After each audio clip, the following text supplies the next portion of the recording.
Good afternoon. I'm Libby Dowsett. We're learning more details about the Chris MacCallum murder investigation as his wife appears in court for a second day in a row for a preliminary hearing. Patrica MacCallum is accused of shooting the Medford cab driver multiple times at a campsite near Hilt in November and kicking his body off a cliff. News 10's Jessica DeNova is live in Wairika with the latest. Jessica? Yeah, we look like fish out of water.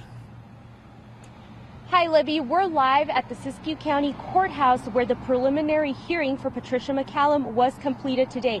There were two new witnesses on the stand. One of them was the lead detective, Sergeant James Randall, and the second one was a person who said he was a friend with benefits of Mrs. MacCallum. His name is Jeremiah Hills. And here with me I have District Attorney Kirk Andrus, and he's going to tell us a little bit about the charges that Mrs. MacCallum is facing and a possible enhancement if they're able to prove that a firearm was used during the murder, the alleged murder. Well, Jessica, coming into the preliminary hearing, we had her charged with 3 counts, including murder, assault with a firearm, assault with a deadly weapon, I should say, and also domestic violence charged as a felony. Those are kind of 3 ways of saying the same thing. There was an enhancement that was attached to each of them for committing great bodily injury or death on a person. Coming out of the preliminary hearing, the judge also made a finding that there was an enhancement that's appropriate for discharge of a firearm in the course of a murder which causes great bodily injury or death. So essentially in California, just for using a firearm during the course of this crime, the punishment is essentially doubled. In California, the punishment for murder is 25 to life. The enhancement for using a firearm is also 25 to life, stacked on top of each other. Okay. So that was the change of the preliminary hearing. So there we have it. It could be 50 plus years for Patrica MacCallum if she is proven guilty. Back to you at the studio, Libby. All right, Jessica, thank you. Tricia will be back in court February 19th for an arraignment hearing. Amber Lubers is turning out to be the star witness in the case. An explosive day in court yesterday ended with lots of details about how Lubers, the former stepsister of Patricia, says Chris MacCallum was murdered.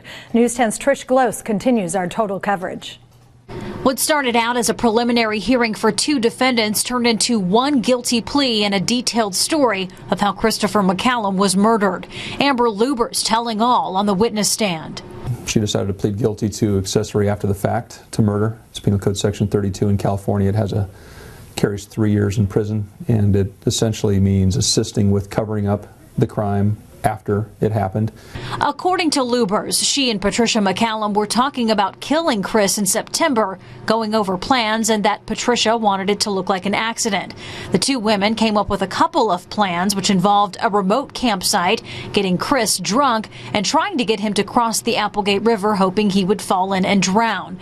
When neither plan worked, the 2 women started arguing about how the crime should go down. Lubers claims she was trying to talk Patricia out of it, that it wasn't going to work, and that's when, according to Lubers, Patricia said, quote, "I'm going to do this. He's not coming home with me." Lubers told the court Patricia went to the trunk of the car, grabbed a gun, and shot Chris while he was asleep in his tent.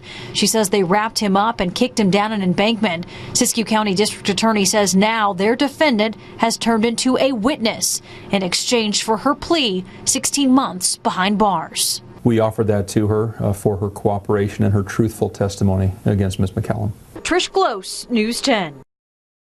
Part of the autopsy showed the victim had been hit 8, possibly 9 times with bullets. As part of the plea deal, all other charges against Lubers will be dropped. She will be sentenced for her role in the crime February 28th. She faces up to 16 months in prison.